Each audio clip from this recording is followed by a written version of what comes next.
Just wanted to show you a real quick how to test a VVT solenoid on really about any car. This came off of a Volvo intake manifold, 2000 V70.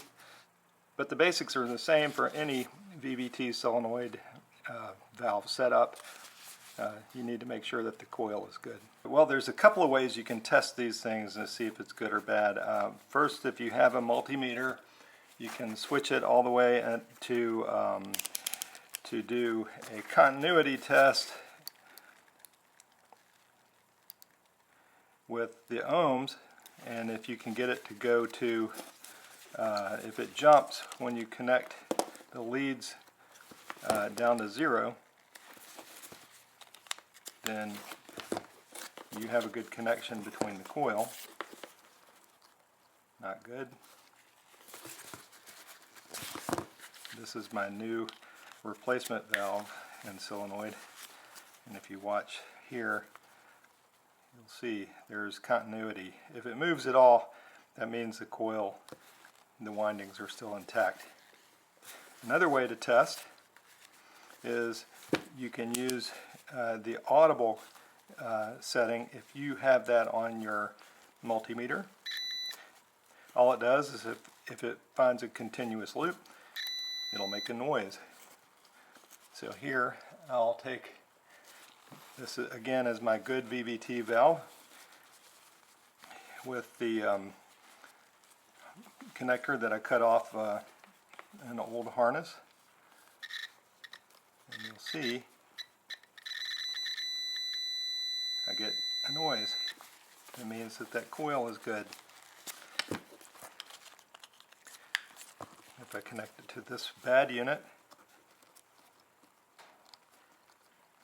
and connect, I don't get anything. Nothing at all. That's because the coil has a break in it somewhere. And if the coil has a break in it, then there's no way it can actuate the valve. And one more way you can test to see if your VVT solenoid and valve is good is actually hooking it up to a battery. And what I've done in this case is I've hooked I had a second harness connector, and I hooked it directly to a cable that came with a power inverter. And so what I'll do is I'm going to connect this to the positive lead and leave the negative lead disconnected.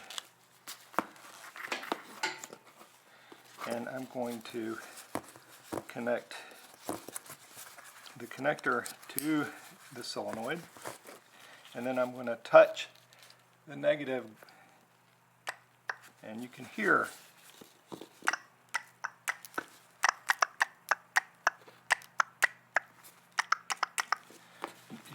the valve actually, the solenoid push and actuate the valve.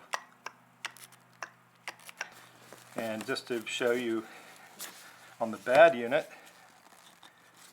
connect this to it, and we don't get anything. It's dead. And if one way you can tell if the coil is bad, not just the valve is stuck, is if you clear the code on your engine and the code comes back immediately. On my particular Volvo, it's coming back even before I start the car again. Then you know it's electrical, because it's not measuring anything mechanical at that point. If you found this helpful, please hit like and subscribe. I appreciate it. Thanks for watching the 5Able channel.